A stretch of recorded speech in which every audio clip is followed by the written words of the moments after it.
पडोनिया राही उगाची संताची पायी न लगे पुसणे सांगावे चित्त शुद्ध करी भावे सहजते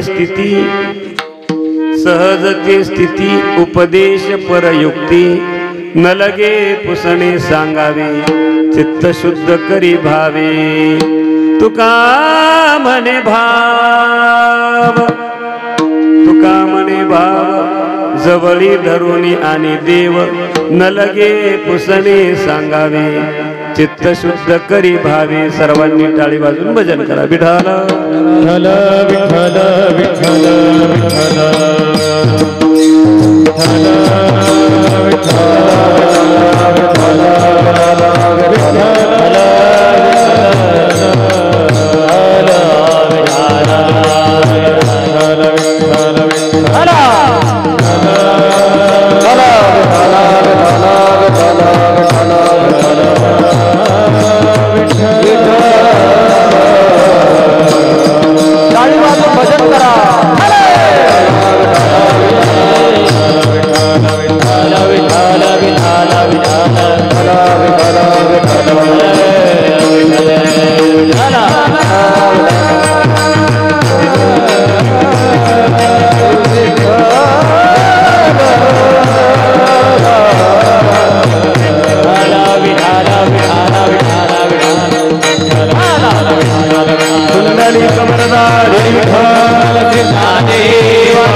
नमो विठ्ठला राजया पांडुरंगा नमो रुक्मिणी माऊली ज्ञानगंगा नमो पुंडलिका नमो चंद्रभागा नमस्कार माझा रुक्मिणी पांडुरंगा पांडुरंगा करू प्रथम नमन दुसरे चरणा संतांच्या त्यांच्या कृपादाने कथेचा विस्तार बाबाजी सद्गुरुदास तुकादयांची केली स्मरण होय सकळ विद्यांचे अधिकरण तेची बंधू श्री चरण श्री गुरुंची नमस्कारून येता ओम नमो ज्ञानेश्वरा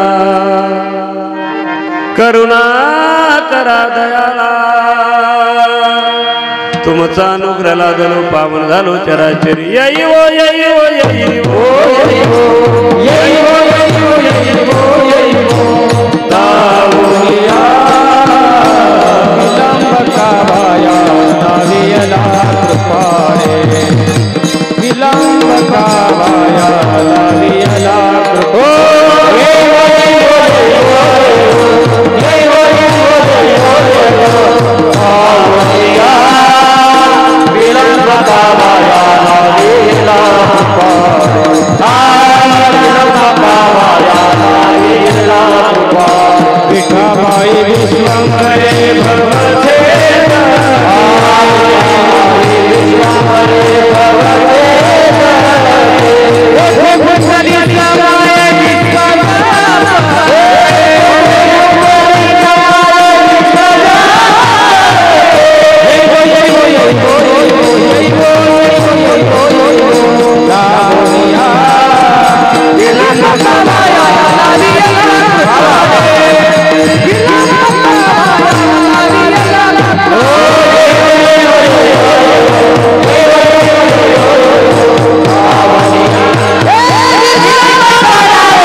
येयो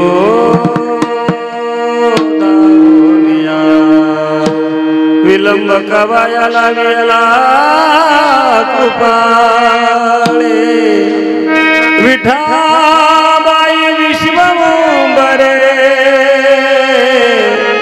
भवछेदके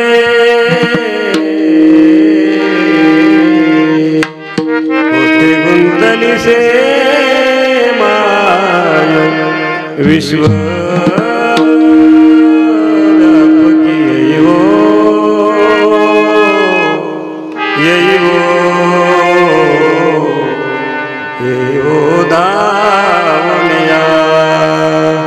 किंवा मस्तक हे पायावरी वारकरी संता वारकरी संता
या वारकरी संतांच्या जयगावी केला वास त्यासी नसावे उदास। प्रस्तुत कीर्तन रूपी सेवेकरता घेतलेला अभंग देहूचे सुप्रसिद्ध साधू जगमान्य संत संतमान्य संत महाराष्ट्र भूषण वैराग्याचे मूर्तिमंत पुतळे श्रीमंत श्री तुकोबराय यांचा असून या अभंगाच्या द्वारे जगद्गुरु तुकोबराय संतांच्या चरणाजवळ आपण पडून कधी राहिलं उगाच संताची पायी तर काय फलप्राप्ती होती आपल्या जीवनामध्ये काय बदल होतो आपल्या जीवनात काय कल्याण होतं ते संतांच्या चरणाजवळ पडून राहण्याचं जे सामर्थ्य ते सामर्थ्य या सेवेकरच्या अभंगात घेतलेल्या द्वारे सांगतात। विठाला विठाला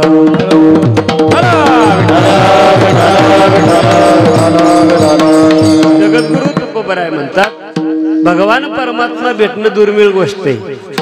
मी नेहमी सांगत असतो देव भेटणं सोपा नाही। मस्त आहे काका थोडा विको कमी करा शांत बसा गोडे वा थोडं कडक राहू द्या विको नॉर्मल राहू द्या। जगतामध्ये जीवन जगत असताना भगवान परमात्म्याची भक्ती करत असताना देव भेटणं दुर्मिळ आहे। अद्यापही आपल्याला कोणला देव आतापर्यंत प्राप्त झाला नाही। मग देव आपल्याला प्राप्तच झाला नाही त्याचं कारण या जगात देव नाही का देव आहे। मग देव भेटणे इतकी सोपी गोष्ट नाही। मग तो देव भेटावा असं वाटत असेल तर तुम्ही एक काम करा अगोदर उगाच संताची पायी पडून या राही तुम्ही फक्त संतांच्या चरणाजवळ संतांच्या पायाजवळ पडून राहा काहीच करू नका आणि संतांना काहीच सांगू नका। संतांना सांगण्याची गरज नाही न लगे पुसणे सांगावे। संत बरोबर ओळखतात तुम्हाला काय लागतं तुम्ही कशा करता इथं पडून आहे 6 महिने झाले 6 वर्ष झाले 14 वर्ष झाले कितीही वर्ष झाले आणि तुम्ही जर संतांच्या चरणाजवळ पडून राहिलं तर संतांना वेगळं सांगण्याची काही गरज नाही न लगे पुसणे सांगावे। संत बरोबर ओळखतात फक्त चित्त शुद्ध करी भावी संतांजवळ पडून राहत असताना तुमचं चित्त शुद्ध असू द्या आणि शुद्ध अंतकरणाने शुद्ध भावनेनं जर संतांच्या जवळ तुम्ही जर राहिले तर तुमचा आणि माझा उद्धार व्हायला वेळ लागत नाही। काहीच करू नका संतांना सांगण्याची गरज नाही न लगी पुसणी सांगावी चित्त शुद्ध करी भावी। आणि ते संत त्यांना पुसण्याची गरज नाही त्यांना सांगण्याची गरज नाही सहज ते स्थिती संत तुम्हाला सहज उपदेश करतील असा उपदेश करतील युक्तीच्या पद्धतीने संत आपल्याला मार्गदर्शन करतील, कुठल्याच प्रकारचा त्रास होणार नाही. फक्त ते सहजच ते स्थितीत बोलत असताना आपलं चित्त फक्त भावशुद्ध पाहिजे. आणि आपला जर भावशुद्ध असेल आणि संतांनी जर ज्या युक्तीप्रमाणे आपल्याला सांगितलं त्या युक्तीप्रमाणे जर आपण देवाची भक्ती केली तर देवाला जवळ आणण्याकरता जास्त वेळ लागत नाही. फक्त तुका म्हणे भाव. योगी याच्या ध्यानाला जो भगवान परमात्मा येत नाही तो भगवान परमात्मा संतांच्या युक्तीने आणि आपलं अंतःकरण जर शुद्ध असेल तर तुका म्हणे भाव जवळी धरुनी आणि देव. देवाकडे जाण्याची गरज नाही. न लगती सायास जावे वनंतरा सुखी तो घरा नारायण. आपण कधी तुका म्हणे भाव. भाव जर शुद्ध असेल तर देवाला जवळ धरून आणण्याला उशीर लागणार नाही. मग याच्याकरता काय करायचं महाराज? महाराज म्हणतात याच्याकरता काहीच करायचं नाही, फक्त पडून या राही उगाच संताची या पायी. असा अभंगाचा सरळ सरळ भावार्थ आहे. विढाला विढाला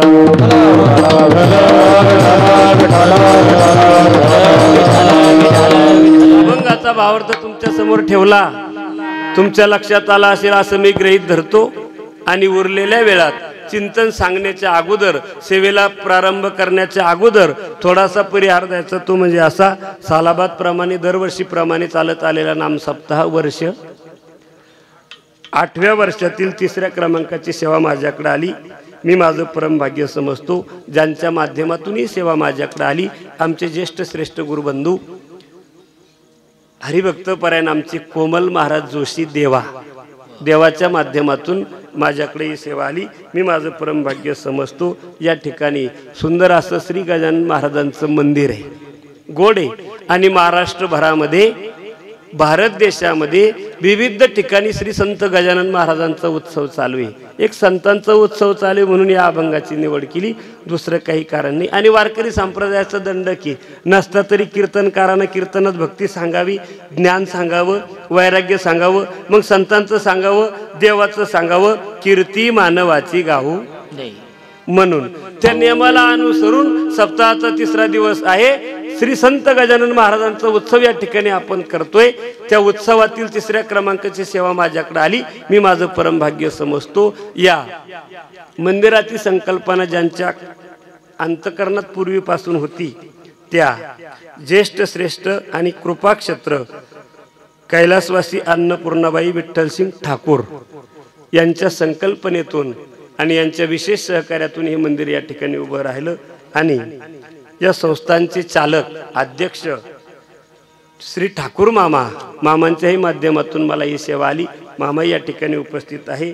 या संस्थांचे पुजारी रवी महाराज कुलकर्णी, मला वाटतं महाराज या ठिकाणी उपस्थित आहे. आणि ज्यांच्या मुखारविंदातून आपण गोड कोणती कथा आहे? भागवत कथा श्रवण करतो. गोड ज्यांची भागवत कथा या ठिकाणी चालू आहे ते भागवत कथा प्रवक्ते आमचे धनंजय महाराज देशपांडे. महाराष्ट्रातलं पहिलं कीर्तन आहे की कथाकार कीर्तनात हार्मोनियम वाजवतात. माझं भाग्य आहे 2-2 कथाकार आहे. हरिभक्त परायण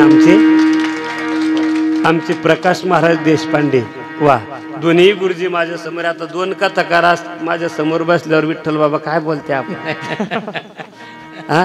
पण वारकरी संप्रदायाचा असा दंड की कोणीतरी एकाने उभं राहून बोलावं आणि बाकीच्यांनी खाली बसून शांततेमध्ये मांडी घसून सर्व अंगाचे कान करून ते श्रवण करावं. कारण वक्ता तो वक्ता नव्हे श्रोते. म्हणून श्रोत्याशिवाय वक्त्याला शोभा नाही आणि वक्त्याशिवाय श्रोत्याला शोभा नाही. मोठं अंतकरण करून दोन्ही भागवत कथाकार माझ्या समोर बसले. त्यांच्या चरणावर नतमस्तक होतो. या कीर्तनाला आवर्जून उपस्थित आपले साहेब रांजवन साहेब या ठिकाणी उपस्थित आहे. साहेबांनाही धन्यवाद देतो. या कीर्तनासाठी, या सप्ताहासाठी जे गोड मृदंग वाजवतात, रोज आवाज तुम्हाला सुंदर देतात, ज्यांचा हात गोडे आमचे परममित्र विठ्ठल महाराज खेडेकर महाराज या ठिकाणी उपस्थित आहे. गोड ज्यांचा आवाज आहे, सुरुवातीची चाल ज्यांनी गायली, हरिभक्तपरायण आमचे ज्येष्ठ श्रेष्ठ आमचे मार्गदर्शक म्हटलं तरी चालतील, विठ्ठल महाराज भालके बाबा या ठिकाणी उपस्थित आहे. हरिभक्तपरायण संगीत विशारद माझे परममित्र अनिलजी महाराज देवडे महाराज या ठिकाणी उपस्थित आहे.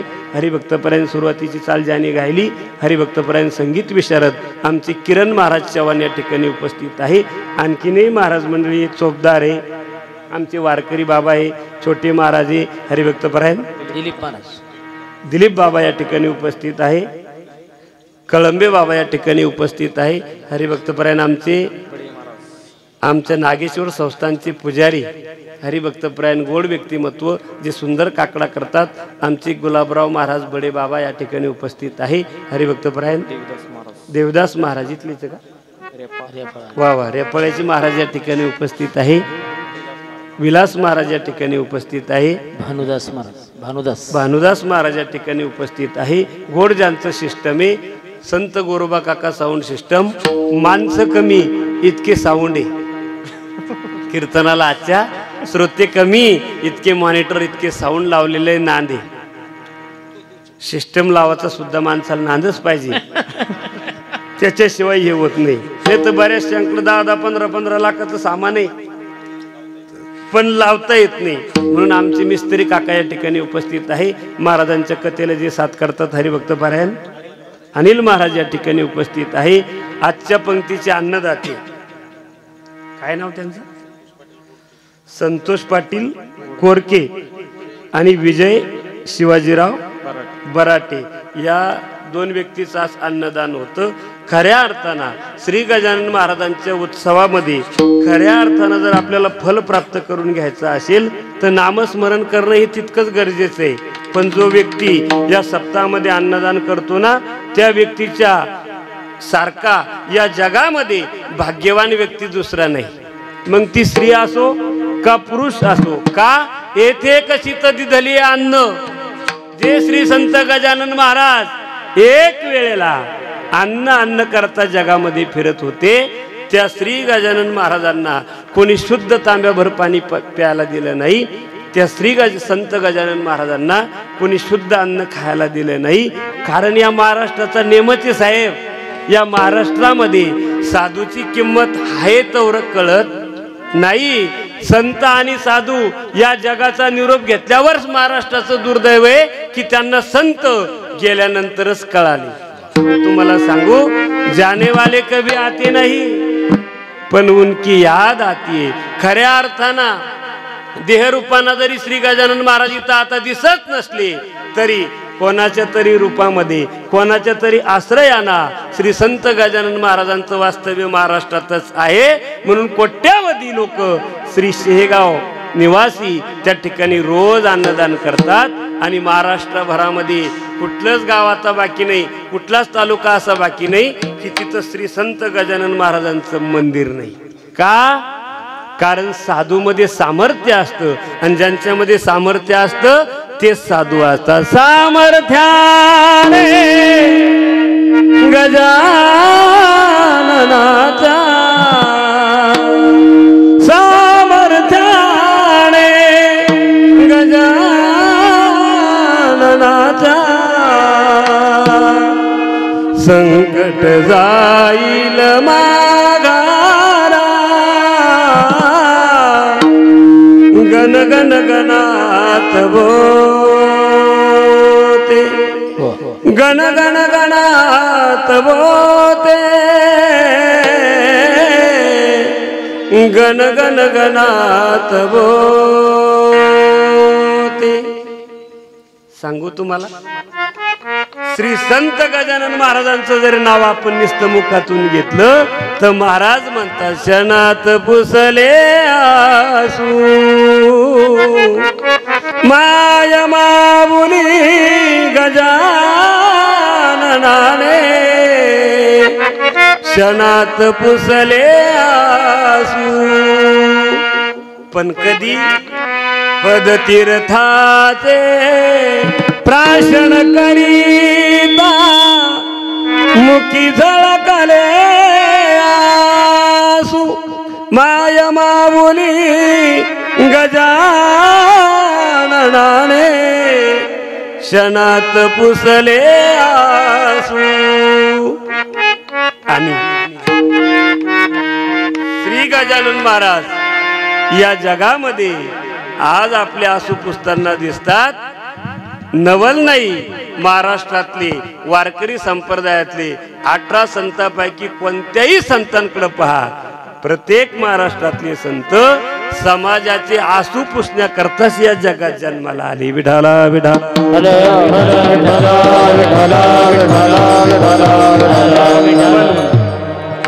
या श्री गजानन महाराजांच्या दरबारामध्ये जे लोक रोज अन्नदान करतात त्यांच्या चरणावर नतमस्तक होतो. आणि इथं आल्यानंतर असा आनंद वाटला, जोशी बाबा जागा छोटी आहे पण वातावरण प्रसन्न आहे. आणि हरिपाठ संपल्यापासून साहेब अन्नदान चालू आहे तर अजून चालूच आहे. म्हणून वारकरी संप्रदायाचा असा दंडक आहे, कीर्तन कोणाचंही असो, फक्त ज्यांच्या कमरेला त्रास आहे, ज्यांच्या पायाला त्रास आहे, ज्यांच्या मणक्यात गॅप आहे त्यांनीच पाय लांबून खुर्चीवर चप्पल घालून बसायचं.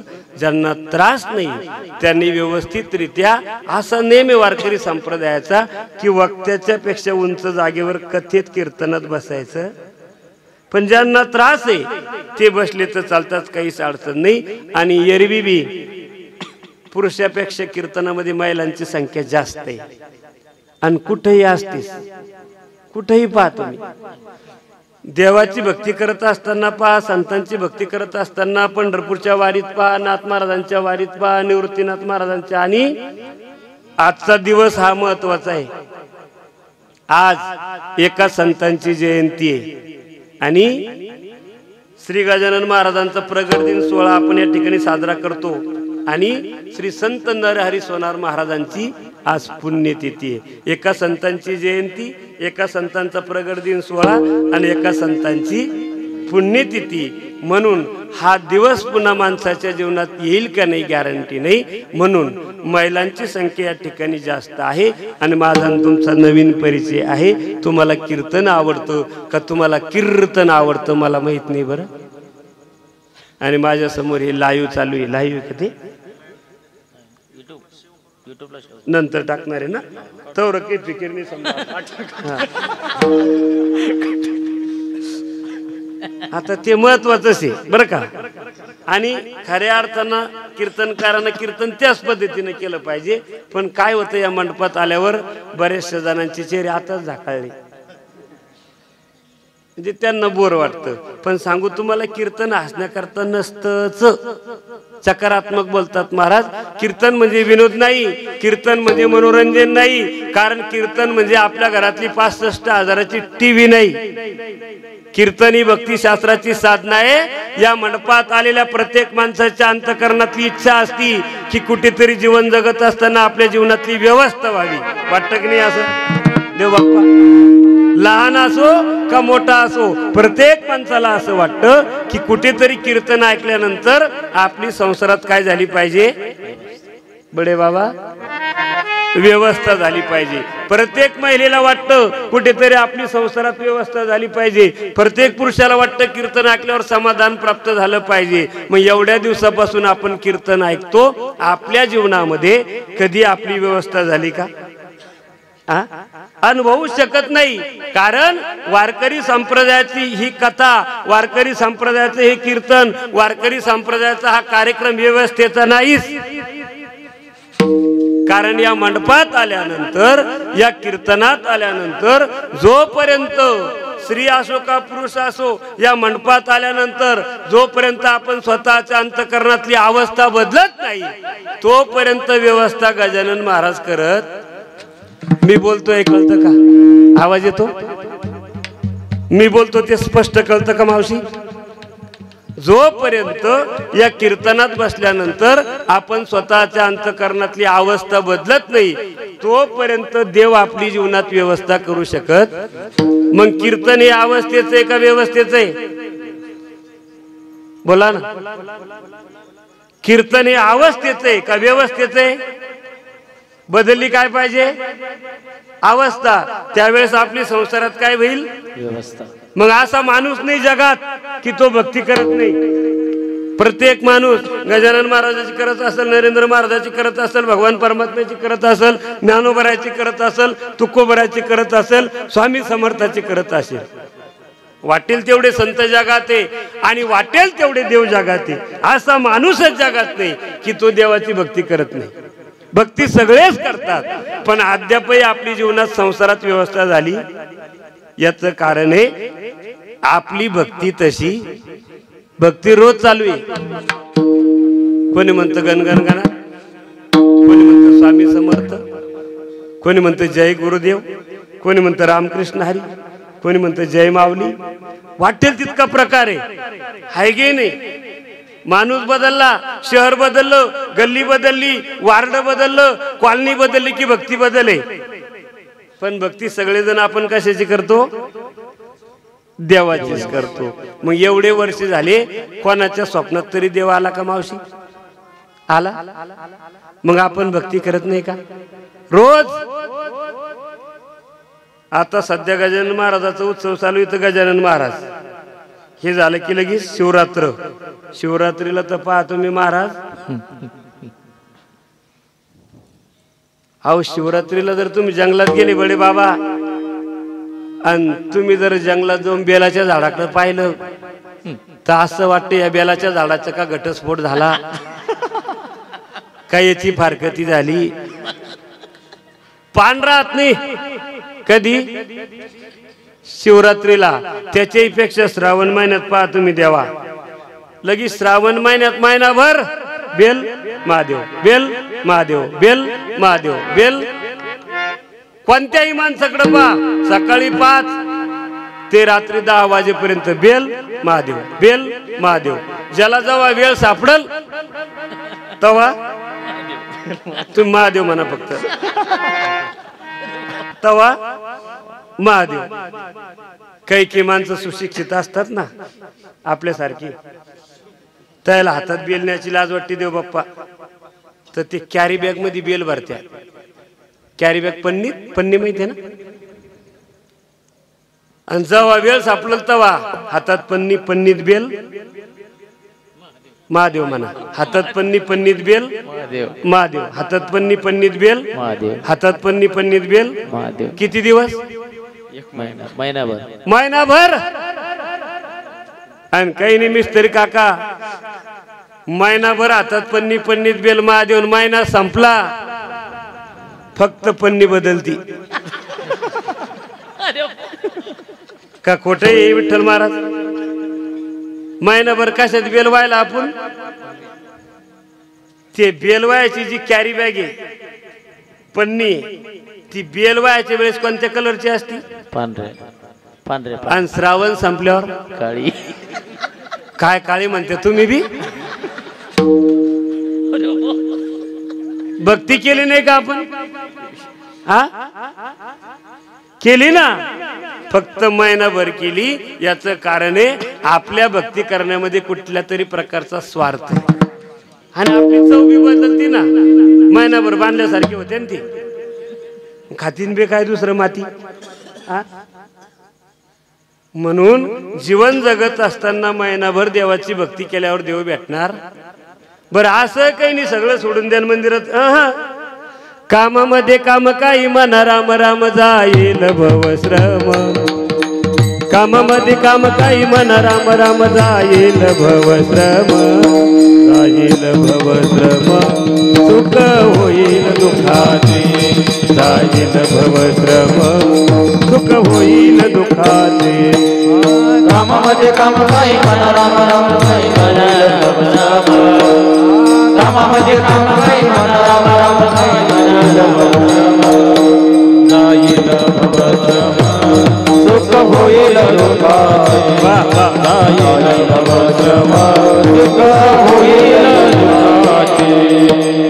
जाईल भवश्रम सुख होईल दुःखाचे.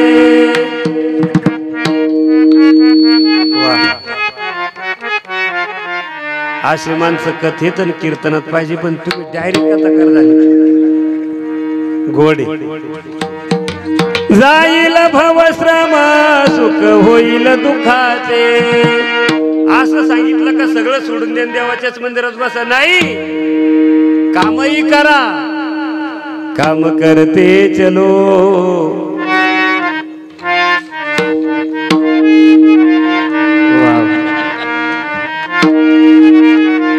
असं वाटतं देव बाप्पा मरण तुमच्या पोटी, पण मी काही सध्या मरणार नाही. अवघडच आहे ना, काही की माणसाच्या बोटातच कला राहायची ती. ज्यांच्या घरी जेवलो आपण आज, ठाकूर बाबाच्या घरी भेंडीची भाजी, साधं वरण, पापड, पुन्हा एक चटणी आणली त्या काकूना, आणि त्याच्यात पुन्हा आपण बाहेरच्या पंक्तीतलं वरण आणलं. किती चव होती सगळ्यालाच. हा, काही विशेष टाकेलं होतं का त्याच्यात? नाही, पण एखाद्या मावशीच्या हातातच चव राहते ती. तशी तुमच्या बोटाला चवी. सोपं नाही ते. सुंदर भाजी करणाऱ्या मावशीचं वर्णन आणि सुंदर स्वयंपाक बनवणाऱ्या आचार्याचं वर्णन ज्ञानोबा ज्ञानेश्वरीत करतात. साचा निमवाळ सुगरणी आणि उदारे. तरी आवाज म्हणते तुम्ही, इतके तल्लीन झाले पाहिजे माणसं कीर्तन. तरी मी म्हणते चांगला स्वयंपाक करणाऱ्या मावशीचं वर्णन, शुद्ध सात्विक चवीदार भाजी बनवणाऱ्या स्त्रीचं वर्णन ज्ञानोबा ज्ञानेश्वरीत करतात. सुगरणी आणि उदारे आणि रसज्ञ आणि ज्यांच्याकडे जेवलो ना आम्ही, आणि पंक्तीतलं बी वरण दिलं काय भारी लागे ती. कोणाची पंगत होती आज? एक नंबर. तसं रोजच तशा पंक्ती असेल, पण आमचं असं आहे मावशी, कीर्तनाच्या आधी जास्त खाता येत नाही, आणि कीर्तन झाल्यावर भूक लागती तर कोणी देत नाही. चांगला स्वयंपाक करणाऱ्या मावशीचं वर्णन ज्ञानोबा करतात ज्ञानेश्वरीत. सुगरणी आणि उदारे. स्वयंपाक करायला मावशी कशी पाहिजे? तुम्ही नका स्वयंपाक करायला, तुम्ही का स्वयंपाक करायला मावशी कशी पाहिजे? आजी सुगरणी आणि स्वयंपाक करायला बाई कशी पाहिजे? मावशी कशी पाहिजे? स्त्री कशी पाहिजे? देव बाप्पा सुगरण. आणि वाढायला जरा मोकळ्या मनाची पाहिजे, उदार. नाही तर मग हवं का ठेवू का, हवं का ठेवू का. लय लांबून आलं ते खात तू टाक. तसं ठाकूर काकून काही मोठी आगी नाही केली. एकदाच एक एक, पुन्हा आले की एक एक. याला म्हणतात उदार. स्वयंपाक करायला मावशी कशी पाहिजे? सुगरण. आणि वाढायला कशी पाहिजे? उदार मनाची पाहिजे. नाही तर मग हवं का ठेवू का, हवं का घेता का. घेत ती. आणि एखाद्या मावशीजवळ तुम्ही किती बी किराणा सामान द्या, लगी अनेक प्रकारचे मसाले आणून द्या. दिवाळी पिरियडला एका मावशीने अशी शंकर काळे केली, पाळे पाळे. हो ना मावशी, तिकडे गेलतो आम्ही 2 तालुक्यामध्ये. अशी शंकर काळी केली देवा. शंकरपाळे म्हणतात त्याला, आहे ना देवा. तो शंकरपाळा तोंडात टाकला आणि दातान दाबला की असं वाजे जसं खडीच्या गांजावून ट्रॅक्टर चाललं. एखाद्या मावशीजवळ तुम्ही किती बी किराणा सामान आणून द्या मिस्त्री काका, त्या मावशीला भाजी जमणारच नाही. कोरड्यास तशी देवा तुमच्या पोटात काय स्पीड येते. हा, हे कामामध्ये काम काही म्हणा, राम राम जाईल भवश्रम, जाईल भवश्रम, सुख होईल दुःखाचे. असं काहीच नाही की देवाची भक्ती करत असताना काम सोडून द्या. नाही, काम करते चलो, राम भजते चलो. देवाचं नाव घेत असताना तुम्ही जर संसाराचं काम करत असाल तर काहीच वावग नाही. कारण स्वतःचा उदरनिर्वाह करता, स्वतःच्या पोटा करता आपल्याला काहीतरी काम केल्याशिवाय पर्याय नाही. मग ते करत असताना, ती भक्ती करत असताना देव आपल्याला का प्रसन्न झाला नाही, त्याचं कारण आहे आपल्या भक्तीमागे कुठेतरी स्वार्थ आहे. संतांनी जी भक्ती केली त्या भक्तीमध्ये कुठल्याच प्रकारचा स्वार्थ नाही. भक्ती आम्ही केली सांडोणी उद्वे, वा वा पावलो हे संग सुख याचे पावलो हे संग सुख याचे पावलो हे संग सुख याचे हरी आम्ही केली साधने पावलो हे संग सुख याचे पावलो हे सुख याचे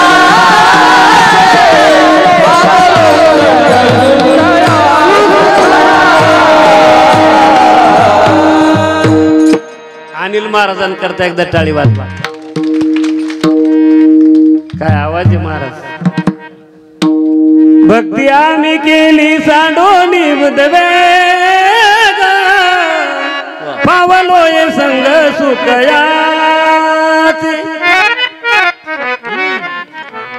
आज तास वाटतं 4 वाजेला कीर्तन सोडून निघू. जय शुक्र पाहिलं ती गोडच आहे ना. अनिल महाराजांकरता काय टाळी वाजवली तुम्ही. वा वा वा. बाकीच्या 1500 भेटेल नाही का. हा ती मागून वाजली ती वयोश्रीची.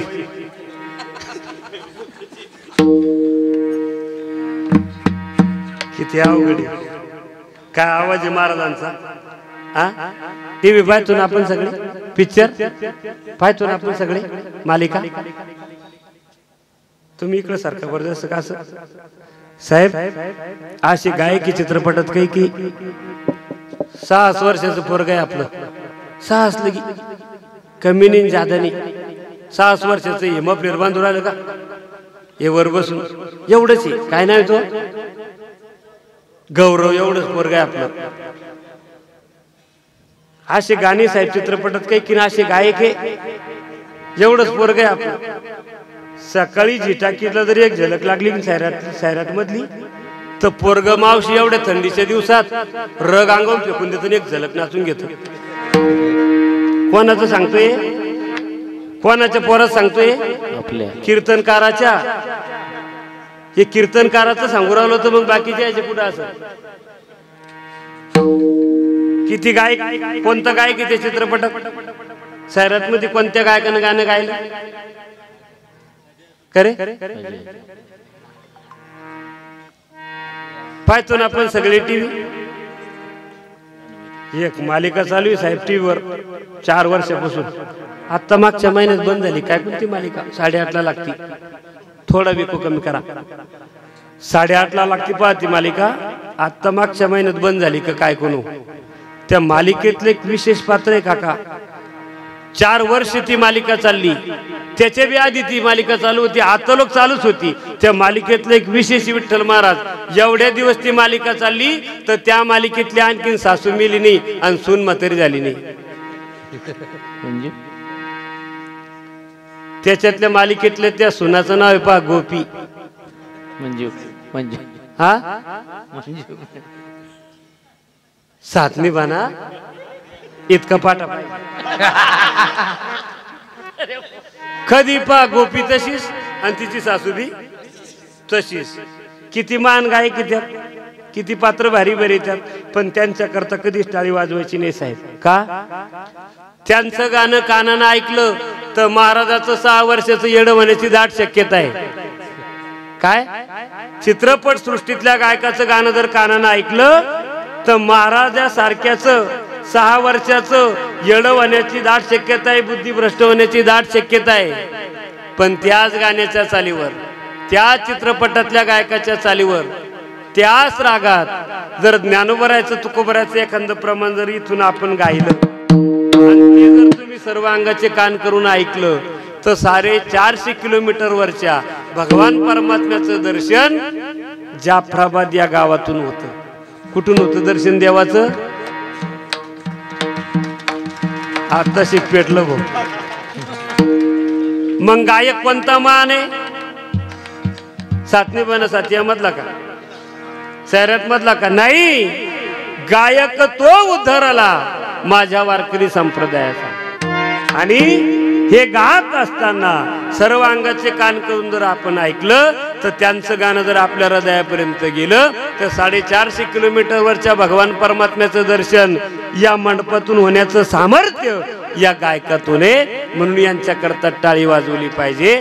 महाराज म्हणतात कीर्तनकाराचं एखादं वाक्य तुम्हाला नाही पटलं आणि एखादं पटलं तर कीर्तनकाराकरता कधीच टाळी वाजवायची नाही.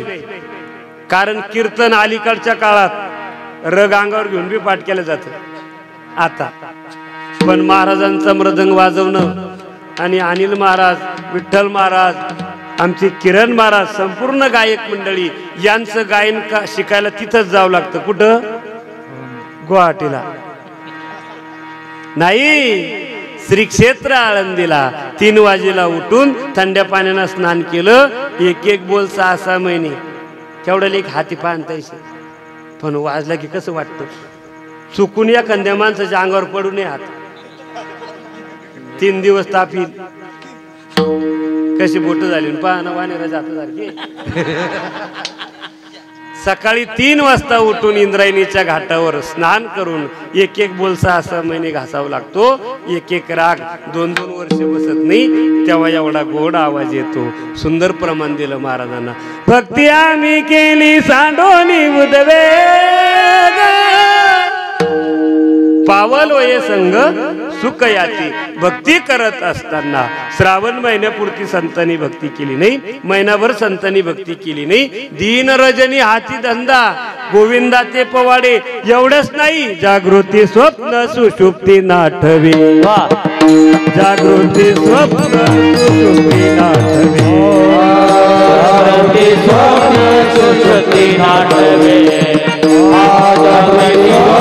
सुषुप्ती नाठवी. पाहता रूप आनंद सातवे. पाहता रूप आनंद जागृती स्वप्न सुषुप्ती नाठवे. जागृती स्वप्न सुषुप्ती नाठवे.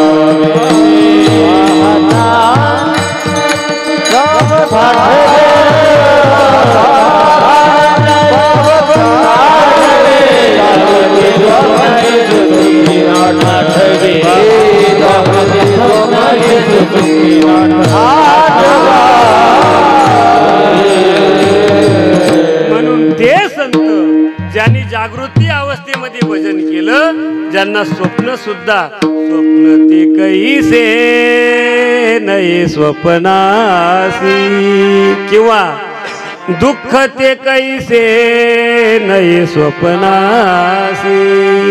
ज्यांच्या अंतःकरणामध्ये भक्ती करत असताना दुःखाचा लवलेश सुद्धा आला नाही आणि ते जागृती अवस्थेत भजन करत होते विशेष नाही, पण त्यांना स्वप्न सुद्धा आठवलं नाही. त्यांच्या जीवनामध्ये पांडुरंग ध्यानी पांडुरंग म्हणी.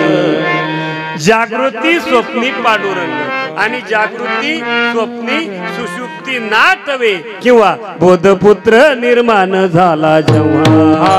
बोधपुत्र निर्माण झाला जेव्हा.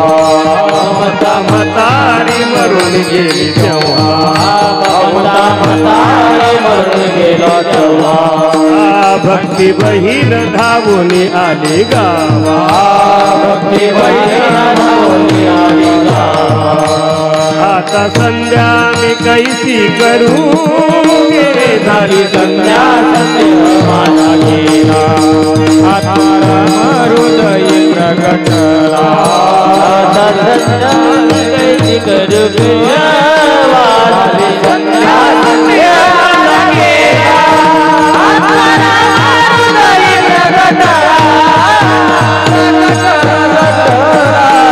बोधपुत्र निर्माण झाला जेव्हा.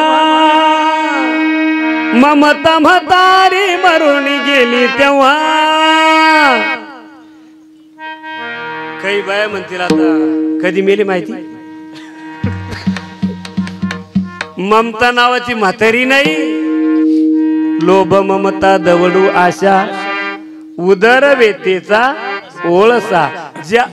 जोपर्यंत या अवस्थेला माणूस प्राप्त होत नाही तोपर्यंत भगवान परमात्मा स्वप्नाला येत नाही. आणि जे संत या अवस्थेला गेले ते संत आपल्याला उपदेश करतात की बाबा जीवन जगत असताना आई करे जना आई करे जना तुझ्या सोयीताच्या तुला पंढरीचा राजा मना माझी मनाला. आई करे जना तुझ्या सोयीताच्या तुला पंढरीचा राजा मना माझी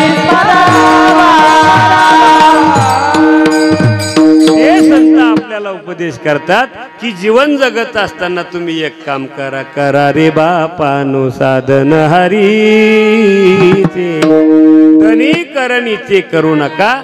जीवन जगत असताना काय केलं पाहिजे, काय नाही केलं पाहिजे, काय खाल्लं पाहिजे, काय नाही खाल्लं पाहिजे, कुठे गेलं पाहिजे, कुठे नाही गेलं पाहिजे, कोणाला कळते? झोपल्या काय तुम्ही? काय खाल्लं पाहिजे, काय पिलं पाहिजे, काय नाही खाल्लं पाहिजे, कुठे गेलं पाहिजे, कुठे नाही गेलं पाहिजे, काय केलं पाहिजे, काय नाही केलं पाहिजे, कोणाला कळतं द्यावाई? हे मी बोलतोय कळत नाही का? खाली बसू का मग? मोठे महाराज बसू का? काय केलं पाहिजे, काही नाही केलं पाहिजे, काय खाल्लं पाहिजे, काय नाही खाल्लं पाहिजे, काय खाल्लं पाहिजे, काय नाही खाल्लं पाहिजे, कुठे गेलं पाहिजे, कुठे नाही गेलं पाहिजे, काय केलं पाहिजे, काय नाही केलं पाहिजे, कोणाला कळतंय? हे कळतं कोणाला? जगात फक्त हे ज्ञान फक्त माणसाच्या ठिकाणी. पशु काय पाप पुण्य जाणती उत्तम मध्यम भोग भोगिती काही एक मरताची उपजती अंधबैर होती पांगुळ मुखे. कितीतरी माणसं रोज जन्माला येतात आणि कितीतरी जीव रोज मारतात. मग सगळे जीव कीर्तनाला येतात का? आता ज्या प्रभात या गावची लोकसंख्या एवढीच आहे का? एवढ्यालाच आवाज जातो का? याचा अर्थ आहे हे ज्ञान कोणाच्या ठिकाणी? कीर्तनाला गेलंच पाहिजे. कोणाला कळतंय? आणि आवाज येऊन बी जे कीर्तनाला येत नाही मग ते कोण? तुम्ही म्हणा भूमीला आम्ही याला म्हणते माणूस जानवर. बरोबर बोलले काका तुम्ही. ज्याला आवाज आला की ते कीर्तनाला येतं ते कोण? हा माणसं. हा आणि आवाज बी येऊन जे घर लावून घेतं, खिडकी बी लावून घेतं, पडदा बी लावतं, म्हणतं काय कटकट लावली गाडी आहे, त्याला काय म्हणायचं? म्हणून त्यांच्यासाठी प्रमाणे पशु काय पाप पुण्य जाणती उत्तम मध्यम भोग भोगिती. पशुच्या ठिकाणी पापही नाही आणि पुण्यही नाही. मग काय केलं पाहिजे, काय नाही केलं पाहिजे, काय खाल्लं पाहिजे, काय नाही खाल्लं पाहिजे, कोणाला कळते? बोला ना मावशी.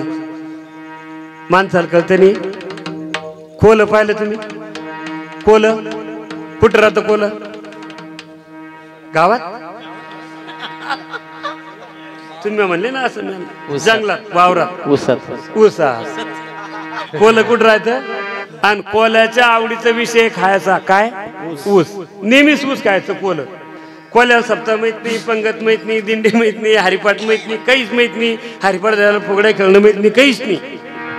कोलं एकच काम करायचं, उठलं की ऊस आणि पुन्हा झोपलं की ऊस. ऊस आणि ऊस चालू का असं? एक कोलं रोजच ऊसात जायचं आणि ऊस खायचं. काहीच घेत नाही त्याला. कथा कावा चालू करा, कावा बंद करा, कोणी आरतील जा, सीधा न्या नाका नेऊ, काही घेत नाही कोल्याला. उठलं कोलं की ऊसच खायचं कोलं. पण त्या ऊसाला एक टांगेल होतं पा कारलं. ते की लावेल नव्हतं. आता कारलं मुळात कसं लागतं? कडू. आणि ते लावेल नव्हतं, रान कारलं डायरेक्ट. पण ते ऊसात कोणा पाहिलं नाही, ते झालं लाल, लगे पिवळं झालं. कोलं म्हणलं राव ऊस तर रोजच खातो, पण हे टांगेल काय? विचार केला नाही त्यानं कशाचा. कीर्तन ऐकेल नव्हतं. जसं खुदलं कोलं ते वळडब होते ना कारलं. आता पहिलंच कारलं कडू, त्याच्यात ते रान म्हणजे लावेल नाही. इतकं तोंड कडू पडलं साहेब त्याचं. जास्त तोंड कडू पडलं कोल्याचं तर कोल्याने त्याचं तोंड मातीत घोसळलं. जिथं तोंड मातीत घातलं तिथे विंचू होता. तेव्हा काही महाराज नव्हता. त्यानं असा ठणका दिला आणि जेस कोलं वाढायला बाबा लय वाढायला लागलं कोलं. त्याचा वरडण्याचा आवाज इकडे आला भागवत कथेत. मग याच्यातले ठाकूर मामा आजच्या पंक्तीच्या अन्नदाती स्वयंपाक चालूच होता. 2-4 माणसं तिथं पळत गेली. म्हणली करी पागली कमले गावात कथा चालू आहे. 3रा दिवस आहे. तळकर महाराजचं कीर्तन आहे. मस्त मिस्त्रीची सिस्टम आहे. गोड कथा सांगते महाराज देशपांडे महाराज 1 नंबर. आणि तू खुशाल उसात वळडू राहिला. कोण म्हणे त्याला असं? ते कोल्याचे भाऊबंद. यो आता बी ठाकूर मामाच म्हणून राहिला. कोल्याच्या वरडण्याचा आवाज कोण ऐकला? त्याच्या जातीचे लोकांनी त्याचे भाऊबंद ना. ते भाऊबंद जमा झाले तिथे गेले. ते म्हणे पागली का तू? गोड सप्ताह चालू आहे गावात. काय हरिपाठ रंगला काय कीर्तन चाललं काय कथा चालू आहे. तू खुशात वळडू राहिला. ज्याचं दोंड कडू पडलं होतं ना, ज्यांना ते टांगेल खाल्लं होतं ना, ज्याच्या तोंडाला विंचू चावला होता ना, ते ओरडणार कोलं म्हणे मी तेच सांगू राहिलो. आजपासून आपल्या गावातल्या आपल्या जातीच्या एकाही कोल्याना टांगलेलं खायचं. कोण म्हणी? कोणला म्हणी? त्याच्या सांगू का असंच पुन्हा त्याच्या आपल्याला काही घेणे का? कोणी खाओ वा रे वा हिरे. काय खाल्लं पाहिजे काय नाही खाल्लं पाहिजे, कुठे गेलं पाहिजे कुठे नाही गेलं पाहिजे, काय केलं पाहिजे काय नाही केलं पाहिजे, ज्ञान कोणाच्या ठिकाणी आहे? फक्त माणसाच्या ठिकाणी ज्ञान आहे. म्हणून संत आपल्याला उपदेश करतात की बाबा जीवन जगत असताना भगवान परमात्मा भेटणं दुर्मिळ आहे. पण तुम्ही तो देव प्राप्त व्हावा असं जर तुम्हाला वाटत असेल तर तुम्ही एक काम करा. ज्या संतांचा प्रगट दिन सोहळा आपण साजरा करतो असे महाराष्ट्रामध्ये 18 संत आहे. त्या 18 संतांपैकी कुठल्याही संतांच्या चरणाजवळ पडून राहा. नुसतं तुम्ही पडून जरी राहिले तर तुमचं जगात कल्याण झाल्याशिवाय पडोनिया राही पडोनिया राही पडोनिया राही पडोनिया राही. वा वा वा. पडोनिया राही पडोनिया राही पडोनिया राही पडोनिया राही. पडोनिया राही पडोनिया राही पडोनिया राही पडोनिया राही पडोनिया राही पडोनिया राही पडोनिया राही. उगत संतांची पायी उगत संतांची पायी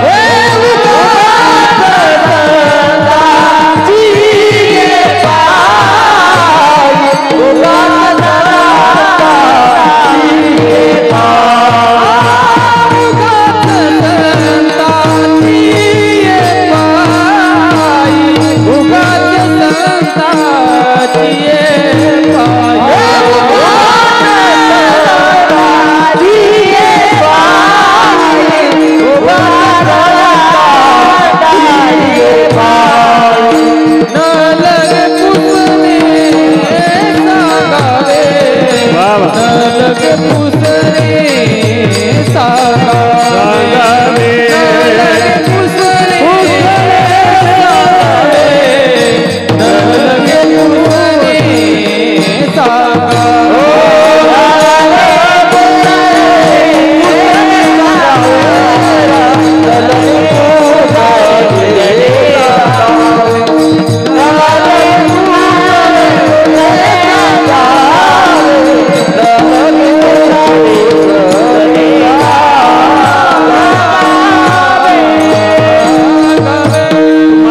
जगामध्ये कल्याण करून घ्यायचं असेल तुम्ही एक काम करा.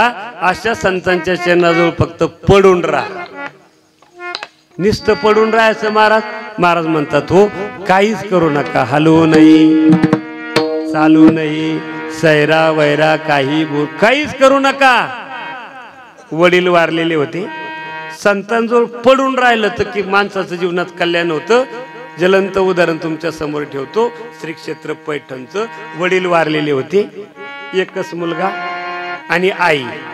रोज रोजाना जायचे, मजुरी करायची, आपलं पोट भरायचं, उदरनिर्वाह करायचा. बाकीचं त्या मावशीला काहीच माहीत नाही. घर छोटंसं, मालक वारले, फक्त मुलाचा उदरनिर्वाह करायचा, मुलाला लहानचं मोठं करायचं, दुसरं काम नाही. पण असं करत असताना काही दिवसानंतर दिवाळीचा सण आला आणि पूर्वीच्या काळामध्ये दिवाळीच्या सणाला अनन्यसाधारण महत्व होतं पुरणपोळी या जेवणाला. पूर्वीच्या काळात चपात्या पोळ्या जास्त भेटत नव्हत्या. चपातीन पोळी वेगळी, एकाची पोळी हो.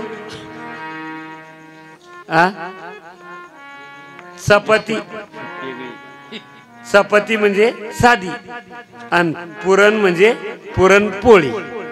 पोळ्या बघ कमी आता साहेब, पोळ्या बघ कमी, पण जितक्या पोळ्या तितक्या गोळ्या.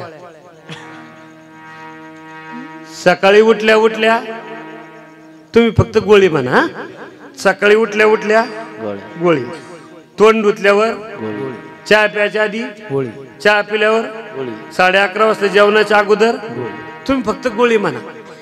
जेवण झाल्यावर दुपार 1:30 वाजता, पुन्हा संध्याकाळी जेवणाच्या अगोदर गोळी, जेवण झाल्यावर, झोपाच्या आधी, झोपल्यावर म्हणा ना गोळीच.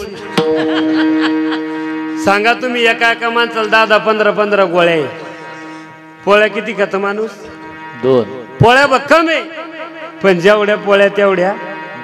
पूर्वीच्या काळामध्ये पोळी फक्त सणाला केल्या जायची आणि पुरणपोळी म्हणजे विशेष दिवाळीला. पुन्हा पोळी का खोटे साहेब? आता पोळ्या भक्कम आहे. रात्रीच्या बी इतक्या सकाळी फेकणं चालल्या आणि सकाळच्या 4 वाजता. माणसं किती घरात? पहिल्यानं पोळ्या कमी होत्या साहेब, पण माणसं कशी होती? आता पोळ्या भक्कमी काही की माणसं अशी चालते. आपण म्हणा पोळ्या निघते तर पोळ्या भक्कमी, पण पोळ्या कसं करा माणसानं साहेब? चपात्या पोळ्या कमी होत्या, पण तब्येती कशा होत्या? आता ती इन मध्ये चालली, तरुणाची इन कुठ चालली मध्ये, आणि ते चालतं असं. कसं करा माणसानं? माझ्याकडे नका पो, मी रोजच बाहेर जेवतो. माझ्याकडे काय पाहायचं? मी कुठं घरी जेवायला रोज बाहेरच आहे. आणि त्यातल्या त्यात तास ठाकूर काकून एवढं जेव घातलं. पुन्हा श्रीखंड आणलं होतं ना, मला घ्या वाटी, पण म्हणलं घेतलं ना आवाज बसला तर मग काय कर. गोड प्रेमळ माणसं इथली, अतिशय प्रेम करतात, अतिशय जीव लावतात. सांगू तुम्हाला, निस्ता पैसा असला म्हणजे सप्ताह नाही होत. निस्ता पैशानं सप्ताह एवढा मोठा कार्यक्रम होत नाही, त्याला प्रेम लागतं. आणि त्या प्रेमाची पावती म्हणजे तुम्ही आम्ही सगळे. तर ती मावशी अतिशय गरीब होती. पुरणपोळी करण्याकरता तिनं हरभऱ्याची डाळ, गहू, उसने आणली आणि सुंदर अशी पुरणपोळी दिवाळीला केली. आता त्या बाळूच्या जीवनात पहिल्यांदाच त्याला पुरणपोळी खायला भेटली. देशपांडे महाराज त्याची चार्जिंग आटपाच्या आधी अटकतो, काही टेन्शन घेऊ नका. पहिल्यांदाच त्याच्या जीवनामध्ये पुरणपोळी खाल्ली त्यानं. इतकी सुंदर पुरणपोळी वाटली त्याला, 1 नंबर जेवलं ते त्या दिवशी. दुसऱ्या दिवस सकाळी आईनं भाकर करून वाढली त्याला.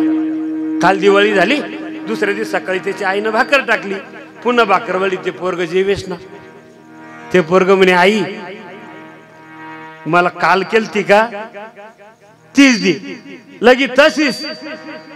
ती आई म्हणे बाळा अरे काल दिवाळी होती, दिवाळीच्या सणाला मान असतो म्हणून मी शेजारी कोण उसनं आणलं, त्याची पोळी तुला बनवली, तुला जेवायला घातलं. आता पुढच्या दिवाळीपर्यंत तुला पोळी मागायची.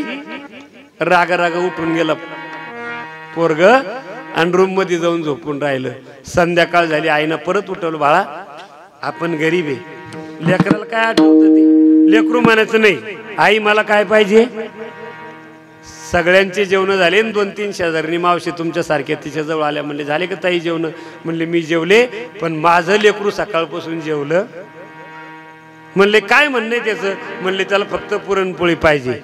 ती मावशी उठली, तिच्या घरी गेली आणि तिच्या घरी सकाळची पुरणपोळी उरलेली होती, तर तिनं ती आणली, तर ती यानं तेवढी खाल्ली. ती झाली, आता तिची तेवढी वेळ भागली. दुसरा दिवस उरला, ती पुन्हा म्हणायचं पोळीस.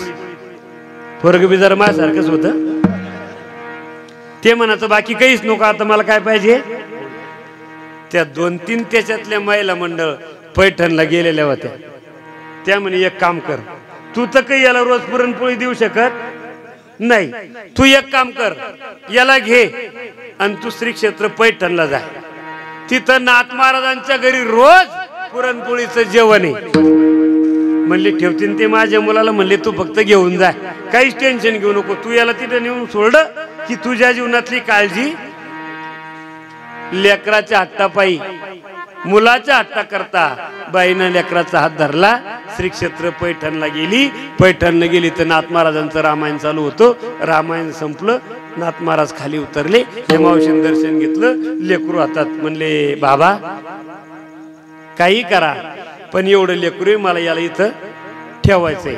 आता ते नाथ महाराज होते, ते का तळेकर महाराज होते का? ते म्हणले मावशी काहीच टेन्शन घेऊ नका, आम्हाला बी याची गरज अशी. म्हणले कस काय, का बोलतो मी? फक्त संतांजवळ पडून राहा, त्यांना सांगण्याची सुद्धा गरज. मावशी तुम्ही काळजीच करू नका. म्हणले का? म्हणले आमच्या संस्थांमध्ये रामायण सांगणारे, सकाळी 4 ते 6 काकडा करणारे, ज्ञानेश्वरी पारायण करणारे, गाथा भजन करणारे, हरिपाठ आनंद घेणारे, हरिपाठात मृदंग वाजवणारा माणूस आहे, गायन करणारा माणूस आहे, कथा सांगणार महाराज आहे, ऐकणारे भरपूर आहे. आम्हालाही एका माणसाची अत्यंत गरज होती. कोण्या? झोपले काय तुम्ही? ते मावशी काय म्हणी, एवढं माझं लेकरू तुमच्या जवळ ठेवा. नाथ महाराज म्हणे काळजी करू नका, तुमचं लेकरू इथं राहू द्या. म्हणले बाबा याला राहू द्या, पण हा काहीच कामाचा नाही ना. नाथ महाराज म्हणे टेन्शन घेऊ नका, आमच्याकडे सगळ्या कामाचे माणसं आहे. काकडा करणार माणूस आहे, गायन करणार माणूस आहे, पारायण करणार माणूस आहे, हरिपाठ म्हणणार माणूस आहे, कथा सांगणार महाराज आहे, मृदंग वाजवणार माणूस आहे. फक्त आमच्याकडे एकच व्यक्तीची कमी आहे, आमच्याकडे चांगला जेवणारच नव्हता. कोण म्हणलं? नाथ महाराज. म्हणले नाथ महाराज होते महाराज. ते म्हणले मावशी तुम्ही काळजी करू नका, तुम्ही जा. ते पोरग काय म्हणलं, मावशी मावशी राहू द्या ना, अंगावर त्या देऊ राहिल्याच. किती काळजी वाटते माणसाला. हा, इतकं सोन्यासारखं कीर्तन चाललं, आता का डोकं फोडून घेत्या. ते पोरग आईला म्हणलं आई मी काकडा करणार नाही, मी हरिपाठात जाणार नाही, मी रामायणात जाणार नाही, मी कथेत बसणार नाही, मी काहीच करणार नाही. नाथ महाराजांनी सांगितलं तो काहीच करायचं नाही, सगळं आम्ही करतो. 11:30 वाजेला विजय पांडुरंगाला नैवेद्य नेला की मी तुला आवाज देईन. त्या मुलाचं नाव होतं पा गावोबा. काय नाव होतं त्या मुलाचं? गावोबा. म्हणले मी तुला आवाज देईन, तुला आवाज दिला की तू फक्त जेवायला यायचा. सकाळी 4 वाजले, काकडा चालू झाला. उठा पांडुरंगा प्रभात समय पातला, समय पातला, वैष्णवाचा मेळा गरुडा पायी दाटला. गोड काकडा चालू झाला. बडे महाराज ते पोरग उठलं. तुम्ही कसं आता अंगावर टाकत होते, ते पोरग उठलं, अंगावर रग घेतली, पण काकड्याकडे आलं, सगळा काकडा झाला. जगजोगी जगजोगी जाग जाग बोलती, हे जागता जगदेव राखा काही भाव. सगळा काकडा झाला. तुम्ही वासुदेव वासुदेव म्हणा, तुम्ही वासुदेव वासुदेव म्हणा, तुम्ही वासुदेव वासुदेव म्हणा, तुम्ही वासुदेव वासुदेव म्हणा, वासुदेव वासुदेव म्हणा, तुम्ही वासुदेव वासुदेव म्हणा, वासुदेव वासुदेव म्हणा, तुम्ही वासुदेव वासुदेव म्हणा. काकडा झाला, वासुदेव झाले. मुका झालो वाचा गेली, होतो पंडित महाज्ञानी दर्श ग्रंथ षडशास्त्र पुराणी चारी वेद मुखत गतवाणी मुखे बैरे जगजोगी सगळं झालं गवळण बी झाली बडे महाराज दूध बी पाजलं दूध पियो लय आनंद काकड्यात पण आता मला मुक्काम थांबल टाइम नाही लय आनंद दूध पियो मोरे गोपाल लाला दूध पियो मोरे गोविंद लाला असं पियो पियो पियो गोड काकडा करतात आमचे बडे महाराज तुम्ही बी काकडा करतात आहे ना गोड आवाज आहे वा ते पोरग काकड्यात नाही आलं विष्णू सहस्रनाम चालू झालं त्याच्यात बी आलं नाही ज्ञानेश्वरी पारायण चालू झालं तेवढ्या गडबडीत ते उठलं नळावर गेलं विठ्ठल महाराज तोंडून आलं 11 वाजले 11:30 वाजले आणि नाथ महाराजांना विजय पांडुरंगाला पुरणपोळीचा नैवेद्य नेला आणि आवाज दिला गावबा आवाज द्यायला उशीर लागला चटकन उठलं ना पोरग आणि जागा सुद्धा बदलली नाही नाथ महाराजांच्या शेजारीच गिरजा काकीनं आसन टाकलं आणि नाथ महाराजांच्या शेजारी मांडीला मांडी देऊन गाव उभा राहिला किती दिवस 6 महिने चालला असं रामायण सुरू झालं तर नाथ महाराज तिथंच झोपायचा गावबा नाथ महाराजांच्या रामायणात पण रामायणात उठून सुद्धा बसला 6 महिने निसता पडून राहिला पुढं नाथ षष्ठी आली पहा आता पुढं षष्ठीला नाथ महाराजांनी जल समाधी घेतलेली कुठं श्री क्षेत्र पैठणला ते रामायण सांगत असताना षष्ठीच्या आधी 2 दिवसांना नाथ महाराजांनी सांगितले पहा परवाच्याला आता षष्ठी आली आमच्या घराण्याचा नेम आहे आमच्या वाडवडिलाची परंपरा आहे आमच्या घराण्याला भगवान दत्तात्रयाचा साक्षात्कार सुद्धा षष्ठीलाच आणि जनार्दन स्वामीची भेट सुद्धा आम्हाला षष्ठीला आहे आणि आमच्या घराण्याचा नेम आहे आणि आम्हाला बी जल समाधी घ्यायची षष्ठीलाच लोक म्हणे तुमच्या घराण्याचा नेम म्हणते ना का सांगू आम्हाला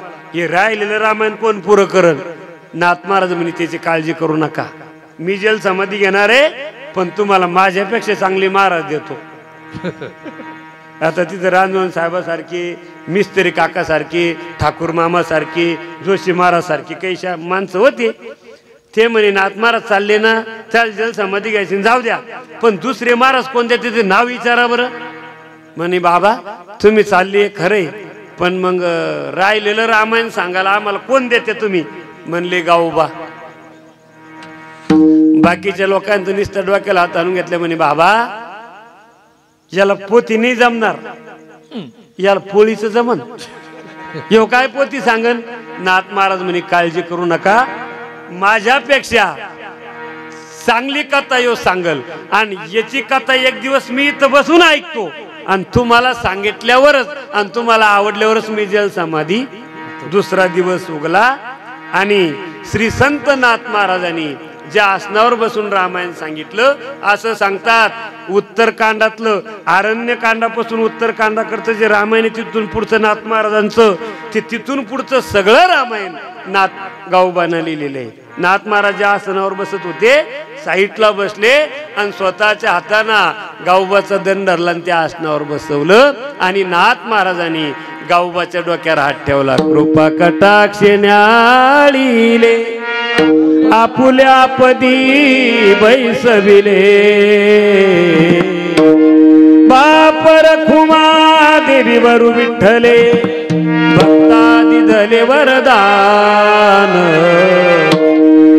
नाथ महाराजांनी स्वतःचा हात गावोबाच्या मस्तकावर ठेवला आणि राहिलेलं रामायण नाथ महाराजांचं राहिलेलं रामायण गावोबांना सांगितलं आणि गावोबाचं रामायण आणि नाथ महाराजांचं रामायण कुठल्याच कथाकाराला त्याच्यात फरक काढता येत नाही मला सांगायचं एक पोळी खायच्या आशेनं गेलता ना गावोबा कुठं पैठणला पण नाथ महाराजांचा साक्षात्कार झाला कृपा कटाक्षे न्याहाळीले आपुल्या पदी बैसविले बाप रखुमादेवर विठ्ठले भक्ता दिदले वरदान काहीच केलं नाही गावोबांना पडून या राही उगाची संताची या पायी. नाथ महाराजाला काहीच सांगण्याचं काम पडलं नाही की या मुलाला कशा करता आणलं, याच्या हातून काय करून घ्यायचं. न लगे पुसणी सांगावी, चित्त शुद्ध करी भावी. कारण संत सहज ते स्थिती, संत सहज बोलत असतात, सहज बोलणी हित उपदेश करोनी सायास शित शिकविती. अर्भकाचे साठी, अर्भकाचे साठी, अर्भकाचे साठी, अर्भकाचे साठी, अर्भकाचे साठी, अर्भकाचे साठी, अर्भकाचे साठी, अर्भकाचे साठी. पंते हाती धरले पाठी, पंते हाती धरले पाठी, धरले पाठी, पंते हाती धरले पाठी. संत लगे, ऐसे संत लगे, ऐसे संत लगे, क्रिया करुणी दाई. ओ संत लगे,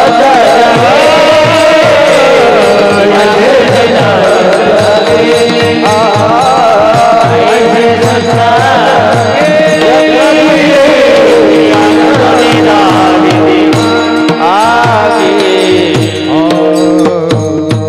सहज ते स्थिती उपदेश ते परयुक्ती. वाल्ह्या कोळी नारदाच्या संगतीत गेला, सहज सांगितलं नारदांना, सहज सहज ते स्थिती, पण उपदेश ठरला कोणला. कोळ्याची कीर्ती वाढली गहन केले रामायण. सहज सांगितलं, तू ज्यांना मारतो ना आणि ज्यांच्या करता मारतो ना तो परिवार या पापात वाटेकरी होणार. सहज पळत गेलं ते घरी आणि घरी विचारून आलं, खरे इतकाले पैसे आणतो मी, रात्री 2-2 वाजता येतो, सकाळी 4ला जातो, हे जे पाप करू राहिलो मी याच्यात तुम्ही भागीदार होणार आहे किती बेमिनी. पाय बाई, हा मला माहिती की तुम्ही कुठून आणत्या. बोलतो माणूस असं माणसाला, हा फक्त येऊ द्या. किती राग येतो माणसाला. माणूस जर 2-3 दिवस जेवला निसताच पुढच्या रूम मध्ये पडला, काहीच केलं नाही तर राग येत नाही. हा येणार नाही राग. पण सहज नारदांना सांगितलं की तू घरून विचारून ते घरून आलं. ते म्हणले, देवा खरंय तुमचं, आतापर्यंत जे मी पाप केले याच्यातून मी मुक्त कसं. म्हणले, काहीच करू नको, मी सांगतो ती युक्ती कर. सहज ती स्थिती उपदेश ते परयुक्ती. काय युक्ती कर म्हणले, फक्त राम राम बन. ज्यांना अहोरात्र माणसं मारली त्याला राम राम येईन का. हा पूर्व पुण्य ज्याची असेल पुण्याई परीच. कारण आपल्या जीवाला आपल्या मुखाला रामाचं नाव येण्याकरता सुद्धा फार पुण्य लागतं. जन्मोजन्मी बहु पुण्य केले तेव्हा या विठ्ठले कृपा. जन्मोजन्मी म्हणून देवाचं नाव मुखाला येण्याकरता फार मोठं पुण्य लागतं. त्याला राम सुद्धा येणे. विठ्ठल महाराज ते काय म्हणे, मरा म्हणा बरं तुम्ही सगळे, मरा मरा मरा मरा मरा. काही वेळानंतर राम होतं की नाही. काय म्हणे ते, मरा मरा मरा मरा मरा मरा. येतं की नाही मग पुन्हा राम. किती दिवस वारुळ चढव. कोळी होता, पापी होता, वाल्या होता, पण वाल्याचा सुद्धा वाल्मिक ऋषी करण्याचं सामर्थ्य संतांच्या युक्ती ते. म्हणून सहज ते स्थिती उपदेश ते परयुक्ती. विठोबा रखुमाये जय विठोबा रखुमाये विठोबा रखुमाये गोपाल कुमारी गोपाल कुमारी गोपाल कुमारी गोपाल कुमारी नरी कबरदारी विठ्ठल श्री ज्ञानदेव भगवान गोपाल कुमारी गोपाल कुमार कुमारी गोपाल कुमारी गोपाल कुमारी गोपाल कुमारी गोपाल कुमारी गोपाल कुमारी गोपाल कुमारी गोपाल सहज नारदाचा उपदेश वाल्याला झाला. कोळीयाची कीर्ती वाढली गहन केले रामायण किंवा बोलीला वाल्मिक तैसाची करीन वर्तोनी दावीन नामा म्हणे. म्हणून संताजवळ पडून पडून या राही उगाच संताची अपाई. संतांना काही सांगू नका, संतांना सगळं कळतं. न लगी पुसणी सांगावी पण चित्त शुद्ध करी भावे. भाव जर शुद्ध असला तर देव आपल्या घरी यायला वेळ लागत नाही. खरंच सांगा, देव पैशावाल्याच्या घरी आतलो गेला का ज्याचा भाव शुद्ध आहे देव त्याच्या घरी गेला. वेळ संपला आपला, 3 मिनिटं घेतो आणि वर जे मिनिटं होईल त्याचं काही मागत बी नाही. काही ताण घेऊ नका. ठाकूर मामा म्हणते 10 मिनिटं घ्या. लय महाग झालं कीर्तन मामा. 61, 51, 41, 32, 35 ते लाईव्ह चालू आहे. मी असं सांगू नये आता, पण तुम्ही लय जवळचे, तुम्ही आता कोणाला सांगू नका. अवघड झालं ना. देव पैशावाल्याकडे जर गेला असता तर या जगात पैशावाल्याचं मंदिर असतं. होते का अंगात कपडे? हा, पण असं गाव नाही, अशी वाडी नाही, अशी कॉलनी नाही की तिथं महाराजांचं मंदिर नाही. खरंच सांगा, श्रीमंत माणसाची जर जगात मंदिरं असते आणि श्रीमंत माणसाची जर जगात कीर्ती असती तर रावणाचं नाव या जगात असतं. पण कोणाच्या तरी मुलीच्या लग्नाच्या पत्रिकेवर असं पाहिलं का मावशी तुम्ही कधी की आमच्या येथे श्री रावण महाराज कृपेने पाहिलं? पण आमच्या येथे श्री गजानन महाराजांच्या कृपेने, आमच्या येथे ज्ञानोबरायाच्या कृपेने, आमच्या येथे भगवान श्रीकृष्णाच्या कृपेने, आमच्या येथे छत्रपती शिवाजी महाराजांच्या कृपेने. का? पैसा कोणाजवळ होता? रावणाचा. आणि जगात नाव कोणाचे? भगवत भक्ताचे, शूरवीरांचे. आणि ज्याचा भाव शुद्ध आहे, शुद्ध ज्याचा भाव झाला म्हणून देव पैशावाल्याच्या घरी कधीच राहिला. पैसा पाहिजे, जेत जेत संपत्ती आणि दया दोन्ही वस्ती आली एके ठाया. ते जाण धनंजया विभूती माझी. त्यानं सांगेल मला 5 मिनिट वेळ संपली आपली, त्याला विलाज नाही ना. आता ते मोठेच गुरुबंधू आहे आपले. देव पैशावाल्याकडे राहिला. पैसा पाहिजे, कारण जिथं पैसा आहे, जिथं संपत्ती आहे, जिथं दया आहे, तिथं देव राहतो. दया, क्षमा, शांती देवाची. आणि जेत जेत संपत्ती आणि दया दोन्ही वस्ती आली एकी ठाया. ते जाण धनंजया विभूती माझी. खरंच सांगा, अर्जुनाची बायको काय नाव? हा, अर्जुनाच्या बायकोचं काय नाव? अर्जुनाच्या बायकोचं नाव द्रौपदी. कशी राहीन ताई? हा, देवाची बहीण होती आणि अर्जुनाची बायको होती सुभद्रा. आणि द्रौपदी देवाची मानलेली बहीण होती. सख्खी. देव कोणाच्या घरी राहायचा? हा, झालं कीर्तन झालं आपलं. एवढं सांगा फक्त. देव कोणाच्या घरी राहायचा? देवाची बहीण आणि अर्जुनाची बायको सुभद्रा. सख्खी बहीण होती भगवान कृष्णाची. पण देव उठला की कोणाच्या घरी जायचा? का? देवा कारणे भाव तस्मात्. देवाला भाव पाहिजे. पण हे उद्धवाला पटीनी. उद्धव म्हणाचं खरंय सगळं पण आटप. हे उद्धवाला पटीस नाही. आता हे जे ज्याला कळालं उद्धवाला एक कळे नाही. उद्धव म्हणला दादा येडा झाला खरी.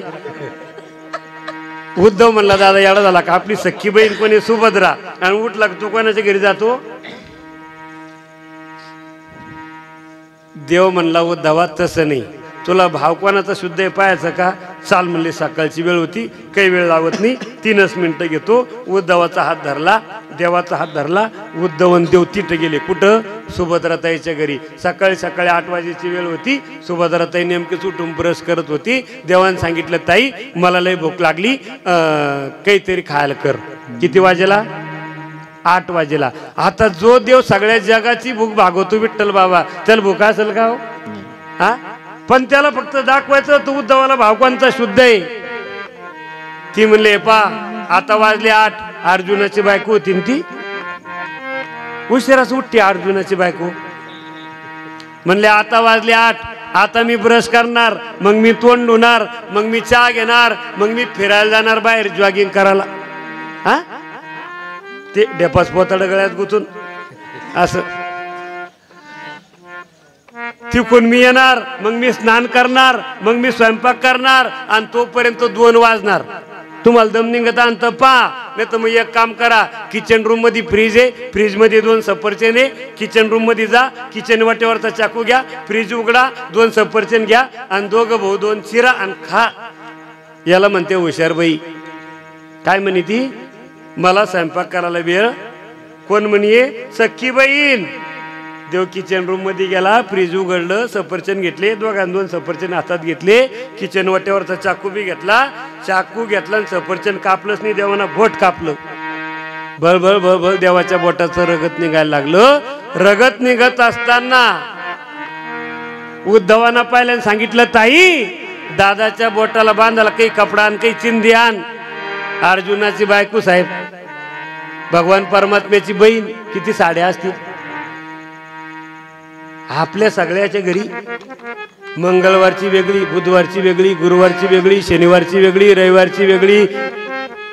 पुन्हा मॅचिंग.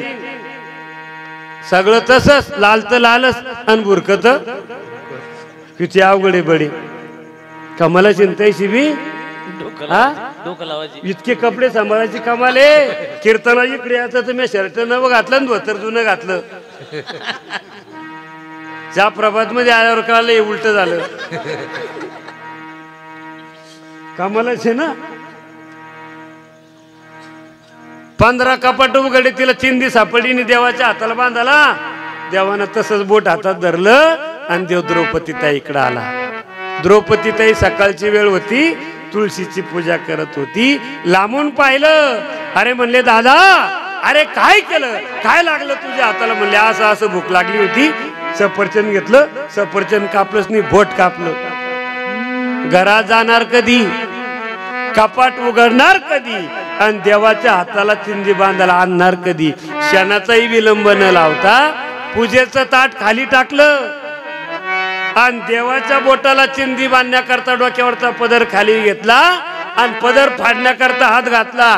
पदर फाडणार तेवढ्यात उद्धवानं सांगितलं ताई काय करते? म्हणले दादाच्या बोटाला बांधायला चिंधी फाडते. म्हणले तुला माहित नाही का? म्हणले तो भागवत ऐकेल नाही का? म्हणले काय? म्हणले जोपर्यंत बाईचा मालक जिवंत आहे आणि जोपर्यंत बाईच्या कपाळाचं कुंकू जिवंत आहे तोपर्यंत बाईना पदराकून साडी फाडायची. झोपल्या? रुपयाची मागे जोपर्यंत बाईच्या कपाळाचं कुंकू जिवंत आहे, जोपर्यंत बाईचा मालक जिवंत आहे, तोपर्यंत बाईना पदराकून साडी पाडायची नाही एक. आणि जोपर्यंत बाईचा मालक जिवंत आहे, जोपर्यंत बाईच्या कपाळाचं कुंकू जिवंत आहे, तोपर्यंत बाईना कपाळावरचे केस कापायची नाही दोन. जपल्या म्हणले काय होतं? म्हणले मालकाचं आयुष्य कमी होतं. म्हणले दादा, जोपर्यंत बाईचा मालक जिवंत आहे, जोपर्यंत बाईच्या कपाळाचं कुंकू जिवंत आहे, तोपर्यंत बाईना पदराकून साडी फाडायची नाही हे मला माहिती. पण माझ्या कपाळाचं कुंकू किती दिवस जिवंत ठेवायचं ते या दादाच्या हातात आहे. म्हणून वस्त्र बांधते द्रौपदी हरीच्या बोटाला, फाडोनी बरजरी लागे, बरजरी गपितांबर दिला फाडून, दिला फाडून. द्रौपदीसी बंधू शोभे नारायण. म्हणून दादा, माझ्या मालकाला किती दिवस जिवंत ठेवायचं म्हणून या दादा करता चिंदी फाडते. मला सांगायचं तात्पर्य एवढंच आहे, माझा मुद्दा एवढाच आहे. देवाची सख्खी बहीण होती सुभद्रा, पण प्रेम होतं का? भाव होता का? पण भाव होता द्रौपदी जवळ. म्हणून तर जवळी धरुनी आणि देव तुका मने भाव, तुका मनी भाव, तुका मनी भाव, तुका मनी भाव, तुका मनी भाव, तुका मनी भाव, तुका मनी भाव, तुका जवळी धरोनी आणि देव, जवळी धरोनी आणि देव, न लगे पुसनी हे जावे, न लगे पुसनी हे जावे. जवळी धरोनी आणि देव, जवळी धरोनी आणि देव,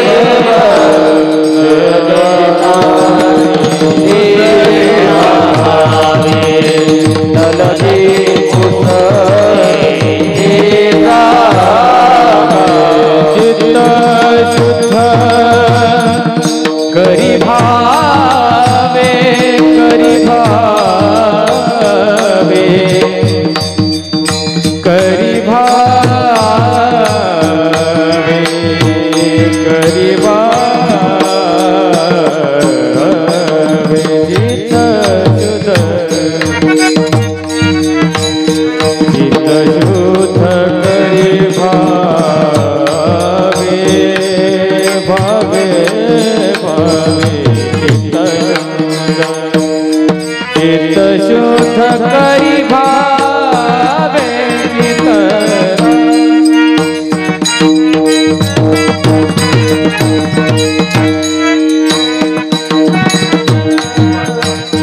चित्त शुद्ध करी भावे,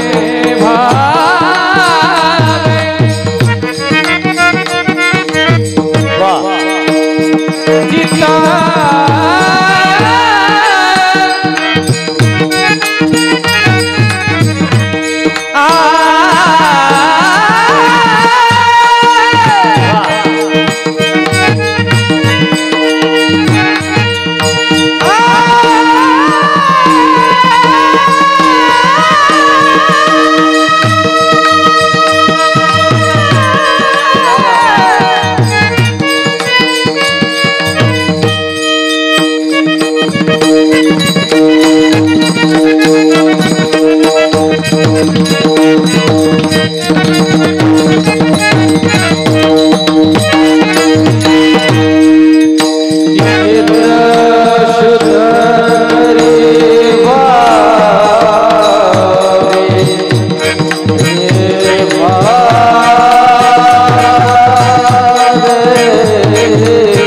जवळी धरुनी आणि देव नलगी पुसणी सांगावी चित्त शुद्ध करी भावे पडून या राही उगाची संताची पायी संतांच्या चरणावर संतांच्या पायाजवळ पडून जरी राहिलं तर माणसाचं जगामध्ये जीवनामध्ये कल्याण झाल्याशिवाय राहत नाही. आणि भाव जरी शुद्ध असला तर देवाच्या गावाला जायची गरज नाही, देवच आपल्या घरी येतो. म्हणून भाव शुद्ध पाहिजे. अभंगाचा भावार्थ गोलार्थ लक्षार्थ तुमच्या समोर ठेवण्याचा प्रयत्न केला. जे बरोबर असेल ते सकल संतांचं आमच्या गुरुवर्यांचं. आणि बोलत असताना एखादा शब्द चुकला असेल आई वडिलाचं अंतकरण करून क्षमा करा. मला या ठिकाणी बोलवलं, ज्यांच्या माध्यमातून ही सेवा माझ्याकडे आली, आमचे ज्येष्ठ श्रेष्ठ गुरुबंधू हरिभक्तपरायण कोमल महाराज जोशी महाराजांच्या माध्यमातून ही सेवा माझ्याकडे आली. या ठिकाणी आल्यानंतर माझी जुने मित्र 10 वर्षानंतर भेट झाली. हरिभक्तपरायण आमचे देशपांडे महाराज भागवताचार्य रामायणाचार्य हरिभक्तपरायण दुसरे आमचे देशपांडे महाराज डावरगाव देवी महाराजांची आमची भेट झाली. या ठिकाणी गोड असं वातावरण आहे. ज्यांचं अन्नदान झालं त्यांनाही धन्यवाद देतो. आणि तुम्ही सुद्धा सर्व अंगाचे कान करून वेळ शिल्लक झाला आपला अर्धा तास, मला वाटतं 11 वाजली आहे ना.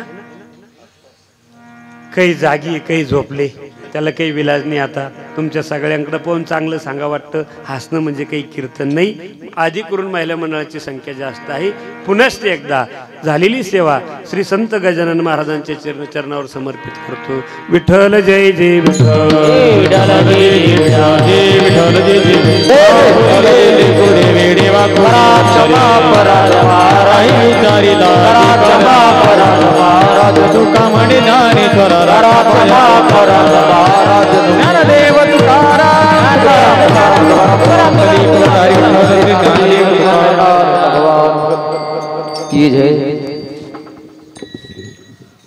चालत असलेल्या आपल्या अखंड हरिनाम सप्ताहातील आज